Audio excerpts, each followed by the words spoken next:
Students welcome to CBKYS। जो लोग regular viewer हैं वो लोग जान रहे हैं कि फिनेंशियल अकाउंटिंग 2 का 2019 का क्वेश्चंस आंसर के सीरीज़ के साथ हम लोग आगे बढ़ रहे हैं। ये क्वेश्चन हमने फिनेंशियल अकाउंटिंग के बुक लॉ पॉइंट से सेलेक्ट किया था और इसके कुछ क्वेश्चंस के सीरीज ऑलरेडी मैंने बनाकर दे दिया है। ये फर्स्ट क्वेश्चन जो है ये हम लोगों का ब्रांच अकाउंट का क्वेश्चन था। इसके बारे में जो लोग फर्स्ट टाइम व्यूअर हैं उनको बता दें कि इसमें 5 अकाउंट बनाने के लिए बोला गया था एनालिटिकल मेथड में, लेकिन इस बुक में सिर्फ 3 ही अकाउंट बनाया गया है। तो जो लोग इसको सॉल्व करना चाहते हैं वो प्लेलिस्ट में जाकर चेक कर सकते हैं, उनको वो 5 अकाउंट बनाकर वहाँ पर दिखाया गया है, पूरा चीज़ मिल जाएगा क्लियरली। सेकेंड वाला जो मेथड है और करके, इसमें ब्रांच अकाउंट का सेकेंड मेथड से क्वेश्चन पूछा गया था। इस क्वेश्चन में भी वर्किंग नोट में थोड़ी सी कैलकुलेशन मिस्टेक थी, तो इसको भी करेक्ट करके मैंने नोट बनाकर सॉल्व करके डिस्कशन दे दिया है। वो भी जाकर आप अगर आप लोग चाहें तो प्रैक्टिस कर सकते हैं। इसके बाद बहुत सारे लोगों का रिक्वेस्ट आया था कि सर जो इसका हायर परचेज वाला क्वेश्चन है वो भी आप डिस्कस कर दें। तो अभी के सीरीज में हम लोग ये हायर परचेज वाला क्वेश्चन का डिस्कशन करेंगे। हायर परचेज का ये जो क्वेश्चन है, इसी सेम पैटर्न के 2 क्वेश्चन बनाकर ऑलरेडी हमने प्लेलिस्ट में दे दिए हैं। आप लोग चाहें तो उस क्वेश्चन को भी प्रैक्टिस कर लें और मेरे हिसाब से उन दोनों क्वेश्चन को जरूर प्रैक्टिस करें, क्योंकि उन दोनों क्वेश्चन में मैंने इसकी जर्नल बताकर पोस्टिंग दिखाई है। अगर आप लोग वो दोनों देख लेंगे तो आपको ये वाला क्वेश्चन भी सेम टाइप का लगेगा और आपको बहुत ज़्यादा प्रॉब्लम नहीं होगी। केयरफुली हम लोग इसको अभी सॉल्व करेंगे। कभी कभी देखते हैं बुक में मिस प्रिंट भी दिया रहता है, फिगर का कैलकुलेशन प्लस माइनस में मिस्टेक दिया रहता है। तो आप लोग कैलकुलेटर के साथ रहें, जिससे कि जब हम लोगों को कहीं कैलकुलेशन करना पड़े तो आप लोग खुद से कैलकुलेशन करके देखें कि वो फिगर सही दी हुई है या नहीं। सम्स को केयरफुली पहले पढ़ लेते हैं। सराउंडिंग में आपको कुछ नॉइस मिल सकता है, हम लोग उसको अवॉइड करते हुए चलेंगे। कंटेंट पे फोकस करना ज़्यादा इंपॉर्टेंट है। एग्जाम का समय है तो हम लोग कंटेंट पे ध्यान दें, सराउंडिंग में क्या चल रहा है उससे अपने को मैटर नहीं होना चाहिए। मेंशन कर रहा on 1/4/2016 X limited acquired 5 machines of ₹60,000 each on hire purchase system from V limited. तो एक्स लिमिटेड एक्वायर्ड कर रहा है, मतलब एक्स लिमिटेड हम लोगों का हायर परचेजर है और किससे एक्वायर्ड कर रहा है? वी लिमिटेड से। तो वी लिमिटेड हम लोगों का हायर वेंडर हो गया। 60,000 का मशीन एक्वायर्ड कर रहा है, एक की कॉस्ट है 60,000, तो 5 का आप मल्टीप्लाई कर दोगे 5 मशीन के लिए तो आपकी टोटल कॉस्ट आ जाएगी कितने की? 3 लाख रुपीज़, 3 लाख रुपए की। The price was payable in 5 installment of ₹13,200 each per machine. जो पेमेंट होगा वो 13,200 ईच करके पर मशीन का होगा। 13,200 ईच बोला है तो फिर से आप 5 से मल्टीप्लाई करोगे तो आपको वैल्यू कितना मिलेगा? 66,000। 13,200 इंटू 5 मशीन का आप मल्टीप्लाई करोगे तो वैल्यू मिलेगा 66,000, मतलब 66,000 का इंस्टॉलमेंट बना है। आगे मेंशन कर रहा है the first being paid on the date of signing the agreement. जैसे सम्स में कभी कभी दिया रहता है कि जिस दिन एग्रीमेंट साइन हुआ उसी दिन हम लोगों ने कुछ पैसा पे किया, जिसको हम लोग डाउन पेमेंट बोलते हैं। लेकिन यहाँ ध्यान रखेंगे कि डाउन पेमेंट कोई अलग से नहीं दिया गया। बोला गया कि जो 5 इंस्टॉलमेंट बना है उसी में से जो पहला इंस्टॉलमेंट है वो पहले दिन ही दे दिया जाएगा। तो आप उसको फर्स्ट इंस्टॉलमेंट बोलो या फिर आप उसको डाउन पेमेंट बोलो, सेम चीज रहेगी। ठीक है, आगे क्या है? And other installments at the end of each year. और बाकी के जो इंस्टॉलमेंट रहेंगे वो हर साल के एंड में पेमेंट किए जाएंगे। Installment included interest at the rate of 5%। देखिए ये बहुत इंपॉर्टेंट लाइन है, क्योंकि हर सम्स में थोड़ी बहुत चीज़ें ही चेंज की जाती है और वो स्टूडेंट्स अगर केयरफुली समझ गया तो उसको बहुत ज़्यादा प्रॉब्लम नहीं होगी सम्स को करेक्ट करने में। कभी कभी सम्स में मेंशन कर देता है कि जो इंस्टॉलमेंट है उसमें इंटरेस्ट जोड़कर पेमेंट करना है। तो जो इंस्टॉलमेंट हम लोगों का निकलता है या दिया रहता है, हम लोग इंटरेस्ट अलग से निकालते हैं और उसमें इंटरेस्ट ऐड करके तब पेमेंट करते हैं। और कभी कभी सम से मेंशन करता है कि जो इंस्टॉलमेंट का अमाउंट है उसमें ऑलरेडी इंटरेस्ट भी जुड़ा हुआ है। तो यहाँ पर क्या मेंशन किया? Installment included interest at the rate of 5%। अपने को इंटरेस्ट तो निकाल कर दिखाना ही है, लेकिन उसको इंस्टॉलमेंट में जोड़ना नहीं है, क्योंकि इंस्टॉलमेंट में वो इंटरेस्ट ऑलरेडी क्या है? जुड़ा हुआ है। हम लोग डायरेक्ट पेमेंट दिखा देंगे। The buyer decided to charge depreciation at the rate of 20% per annum on written down value. तो जो हायर परचेजर है वो जब डेप्रिसिएशन दिखाएगा अपने मशीन पर तो कितने परसेंट पे दिखाएगा?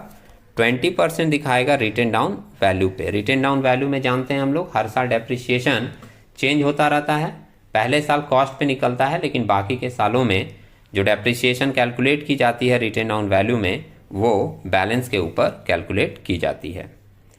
आगे मेंशन कर रहा है after paying the first and 2 more installment, मतलब पहला जो स्टार्टिंग वाले दिन ही दे दिया था वो वाला, और इसके बाद 2 और, मतलब टोटल 5 पेमेंट करना था जिसमें से 3 पेमेंट किया इसने। After paying the first and 2 more installment the buyer fail to pay the installment due on 31/3/2019, मतलब पहला दिया 2 और दिया, टोटल 3 पेमेंट कर दिया, लेकिन जब चौथे पेमेंट की बात आई, चौथे पेमेंट के डेट में बायर ने ड्यू जो था वो फेल कर गया पेमेंट करने में। एज ए रिजल्ट हम लोग जानते हैं कि अगर पेमेंट फेल होता है तो हायर वेंडर के पास ये राइट है, वो अपना एसेट लेकर जा सकता है, जिसको हम लोग रिपोजिशन बोलते हैं। तो यहाँ मेंशन भी कर दिया है एज ए रिजल्ट भी limited repossess 3 machine eight N agreed valuation of cost less 20% per annum under straight line method, मतलब जो वी लिमिटेड ने गुड्स को रिपोजेस किया वो कितना मशीन रिपोजेस किया? 3। इसने कहा कि आपने पेमेंट फेल किया है, उस पेमेंट के बदले हम 3 मशीन लेकर चले जाएंगे और इस मशीन की वैल्यूएशन जो होगी वो हमारे हिसाब से होगी, वेंडर के हिसाब से होगी, और कितने % डेप्रिसिएशन के साथ होगी? 20% depreciation under straight line method.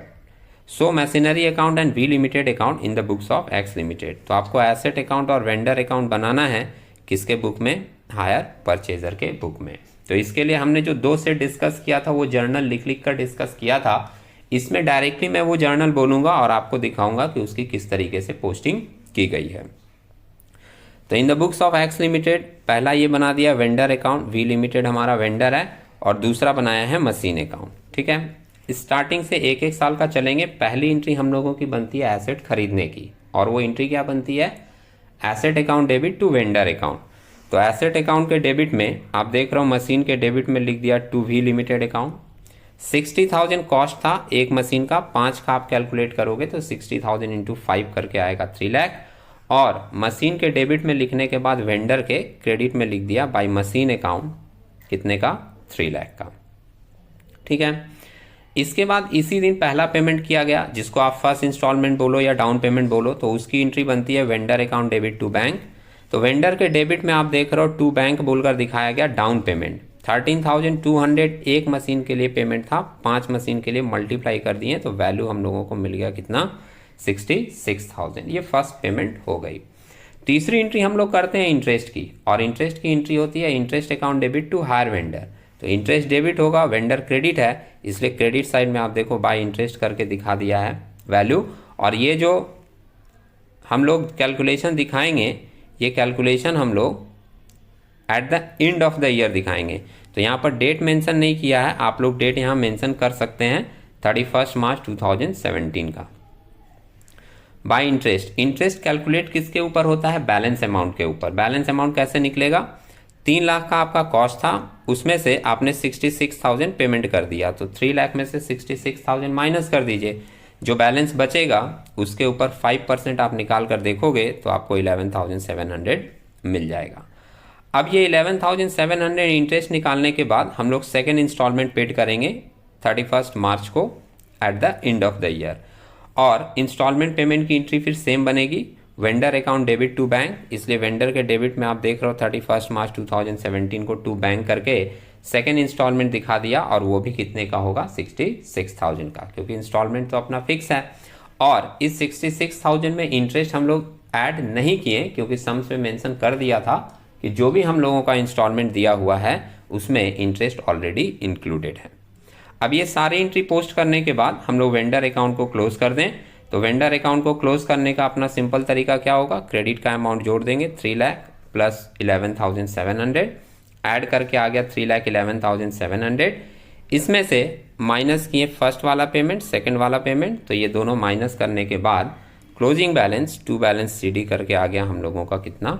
179,700। Calculation आप खुद से प्लस माइनस करके देख लीजिएगा।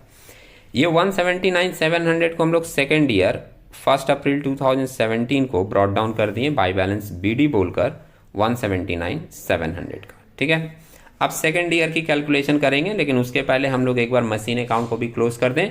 तो मशीन अकाउंट में सिर्फ एक एंट्री दिखाई जाती है परचेस के बाद, कौन सी एंट्री? डेप्रिसिएशन की। और डेप्रिसिएशन की एंट्री क्या बनती है? Depreciation account debit to asset account या depreciation account debit to machine account, इसलिए मशीन के क्रेडिट में लिख दिया गया बाय डेप्रिसिएशन। और ये डेप्रिसिएशन कितना चार्ज करके दिखाया गया है, 60,000। एक्चुअली सम्स में आप देख लो 20% रिटर्न डाउन वैल्यू चार्ज करता था हायर परचेजर, तो आप ये 3 लाख का जो वैल्यू है इस 3 लाख के ऊपर 20% निकालोगे तो आपको मिल जाएगा कितना वैल्यू, 60,000। किसी स्टूडेंट के मन में आएगा कि ये 12,000 क्यों लिखा है, तो वो इंडिविजुअल निकाला है। इंडिविजुअल मतलब जैसे आप सम्स में यहाँ देख रहे हो एक मशीन का कॉस्ट था 60,000, 60,000 का आप 20% निकालोगे तो आएगा 12,000, और फिर 12,000 इंटू 5 करना होगा 5 मशीन के लिए, तो इंटू 5 करके इसका वैल्यू कितना दिखा दिया डेप्रिसिएशन का, 60,000। सिर्फ इसमें डेप्रिसिएशन की वैल्यू दिखाई जाती है, उसके बाद इसको टोटल कर दिया जाता है। तो इसके टोटल में आप देख रहे हो डेबिट में 3 लाख है और क्रेडिट में 60,000 आप माइनस करोगे तो बैलेंस इसका बच जाएगा कितना, 2,40,000 और टोटल हो जाएगा 3 लाख। जो बाई बैलेंस सीडी है 2,40,000 का, ये डेबिट साइड में ब्रॉट डाउन हो जाएगा 2,40,000 और फिर सेकेंड ईयर भी हम लोग इसी तरीके से डेप्रिसिएशन मशीन अकाउंट में दिखा देंगे। वेंडर अकाउंट और मशीन अकाउंट का सेकेंड ईयर जो है वो सेम रिपीट होगा फर्स्ट के जैसा, आप देख सकते हो। वेंडर अकाउंट अब देखते हैं यहाँ पे, तो सेकेंड ईयर में ये बैलेंस आया था बाई बैलेंस बीडी बोलकर 179,700 का। फिर सेकेंड ईयर का हम लोग इंटरेस्ट चार्ज करेंगे, बैलेंस के ऊपर हमने कहा है इंटरेस्ट निकलेगा, तो यहाँ पर तो बैलेंस हम लोगों को मिला ही है 179,700, उसी के ऊपर निकाल दिया 179,700 का 5%, तो ये वैल्यू आपकी आ जाएगी 8,985 की। इसके बाद फिर हम लोग पेमेंट करेंगे, तो 1 साल के बाद पेमेंट होगा 31 मार्च 2018 को। यहाँ पर टू बैंक अकाउंट बोलकर थर्ड इंस्टॉलमेंट पेमेंट दिखा दिया 66,000 का, वो हम लोग का सेम चल रहा है 13,200 इंटू 5 करके। और ये 66,000 दिखाने के बाद फिर इधर क्रेडिट का 179,700 और 8,985 ये दोनों ऐड करके हम लोगों का वैल्यू कितना आ रहा है, 188,685। और इस 188,685 में से 66,000 का ये बैलेंस माइनस करने के बाद, पेमेंट वाला माइनस करने के बाद आपको क्लोजिंग बैलेंस मिल जाएगा कितने का, 1,22,685 का। और ये जो बैलेंस मिला कैरिड डाउन, इसको हम लोग नेक्स्ट ईयर में क्या करेंगे, ब्रॉट डाउन कर देंगे। तो बाई बैलेंस बीडी बोलकर 1/4/2019 को ये बैलेंस दिखा दिया गया कितने का, 122,685। इसके बाद आप मशीन अकाउंट में भी देखोगे तो सेकेंड ईयर सेम रिपीट होगा। यहाँ पर नेक्स्ट पेज में है, हम लोग देख लेते हैं। तो आप सेकेंड ईयर में देखोगे फिर से ये बैलेंस उतरा था हम लोगों का सेकेंड ईयर में 2,40,000 का, और फिर से यहाँ पे डेप्रिसिएशन दिखाया गया। तो डेप्रिसिएशन आप क्या करोगे, 2,40,000 पे रिटर्न डाउन वैल्यू है, तो इस 2,40,000 के ऊपर आप 20% चार्ज करोगे, आपको वैल्यू मिल जाएगा कितना, 48,000 का। मैं फिर से बोल दूं, अगर किसी स्टूडेंट के मन में डाउट आ जाए कि 9,600 इंटू 5 क्यों किया है, तो वो इंडिविजुअल निकाल रहा है, वो एक मशीन का निकाल रहा है, उसके बाद 5 से मल्टीप्लाई करके फिर पाँचों का दिखा रहा है। आपके पास तो टोटल वैल्यू है ही है, 5 मशीन की टोटल बैलेंस आपके पास कितनी है, 2,40,000। तो आप डायरेक्ट 2,40,000 का 20% निकाल दो तो पाँचों का एक साथ आ जाएगा और बैलेंस आपको कितना मिलेगा, 48,000 का। सेकेंड ईयर को फिर हम लोग टोटल करेंगे, तो 2,40,000 डेबिट में है, इसमें से 48,000 माइनस करेंगे तो आपको बाई बैलेंस सीडी, यहाँ पे बीडी नहीं लिखा जाएगा, सीडी लिखा जाएगा, ध्यान रखिएगा, एक माइनस का करेक्शन है। बाई बैलेंस सीडी हम लोगों को यहाँ पर बैलेंस मिल जाएगा कितने का, 1,92,000 का। और ये 1,92,000 को हम लोग फिर नेक्स्ट ईयर में क्या करेंगे, ब्रॉट डाउन करेंगे। तो टू बैलेंस बीडी अपने को ब्रॉट डाउन के रूप में यहाँ पर दिखा दिया है कितने का, 1,92,000 का। अब थर्ड ईयर की जो कैलकुलेशन है वो थोड़ी सी चेंज होगी, वो हम लोगों को केयरफुली समझना पड़ेगा। सबसे पहले थर्ड ईयर में हम लोग डेप्रिसिएशन नॉर्मल दिखा देंगे, 1,92,000 है, इसका आप 20% निकाल लो। 20% निकालने के बाद बाय डेप्रिसिएशन करके आप वैल्यू दिखा दो यहाँ पर कितने का, 38,400 का।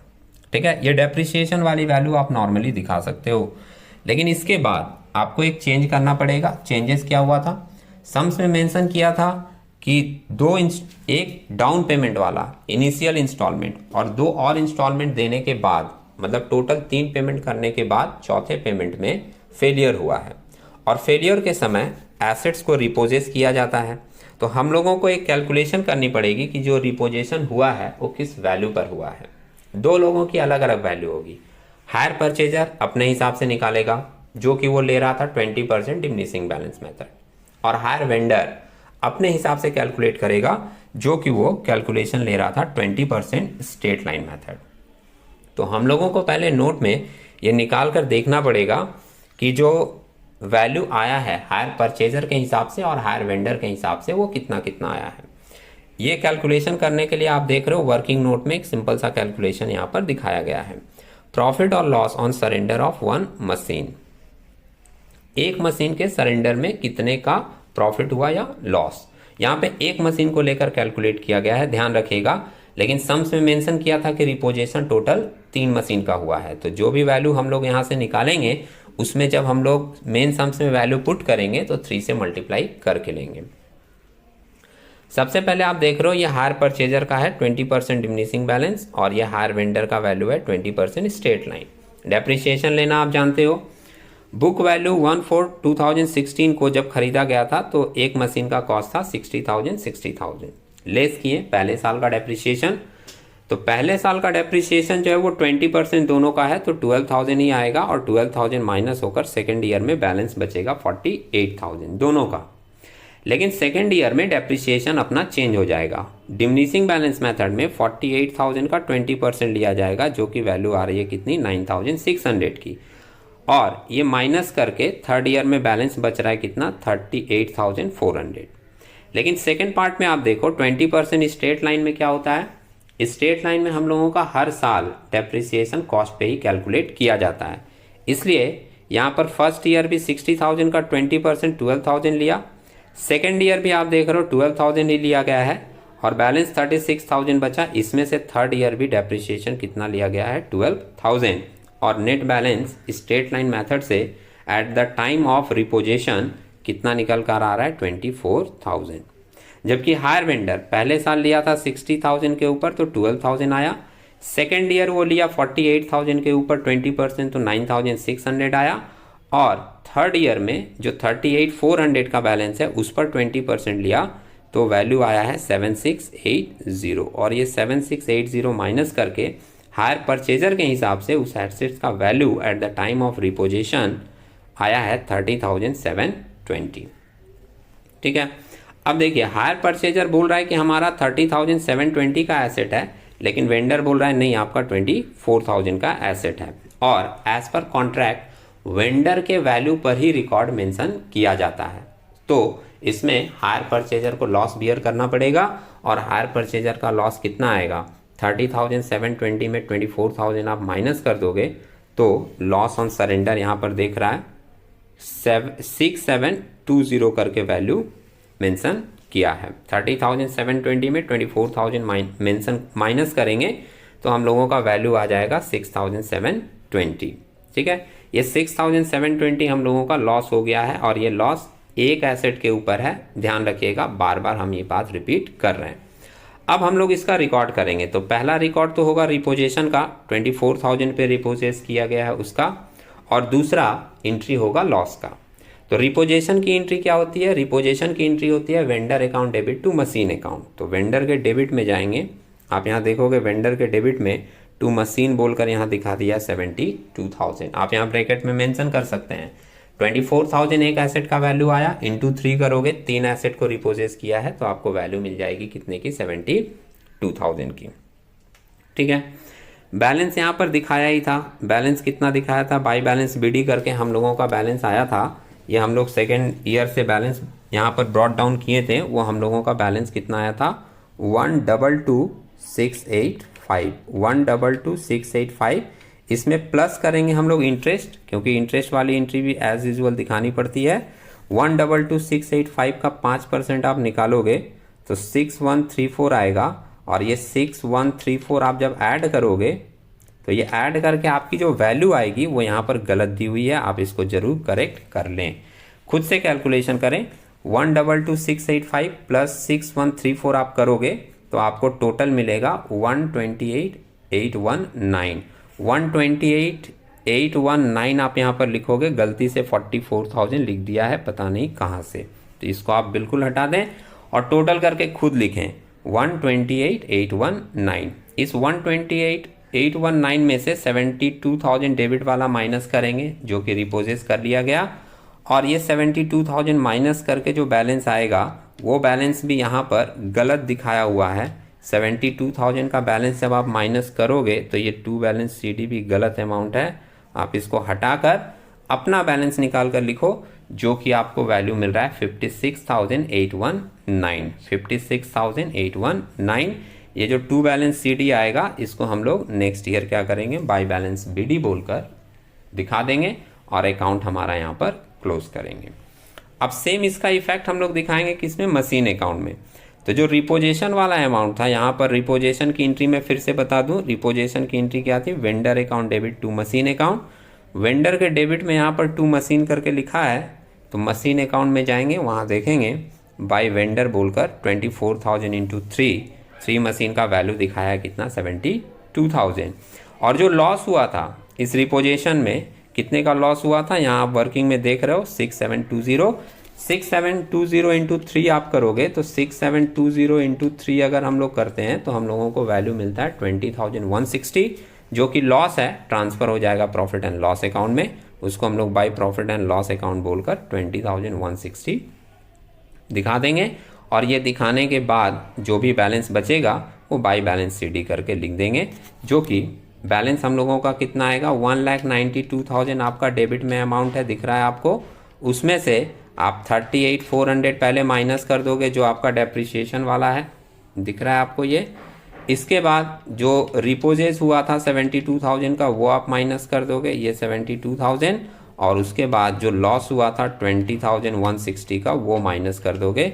तो ये माइनस करने के बाद आपको बाय बैलेंस CD मिल जाएगा कितने का, 61,440। और ये 61,440 को यहाँ पर लिखा नहीं है, आप लिख दोगे टू बैलेंस BD करके टोटल के नीचे 61,440। एक्चुअली हम लोगों को पूरी परफेक्शन के साथ एग्जाम में अटेंड करनी पड़ती है, तो जितना आप perfection neat and clean mention करके अकाउंटिंग रूल को फॉलो करके अकाउंट्स में दिखाओगे एग्जाम में, उतना ज़्यादा बेहतर रहेगा। तो उम्मीद है आप लोगों को ये कैलकुलेशन समझ में आई होगी। सेम पैटर्न के क्वेश्चन ऑलरेडी प्लेलिस्ट में दिए हुए हैं, आप जाकर उसको भी चेकआउट कर सकते हैं। हम लोग नेक्स्ट कैलकुलेशन के साथ, नेक्स्ट सम्स के साथ नेक्स्ट वीडियो में मिलेंगे। तब तक के लिए टेक केयर।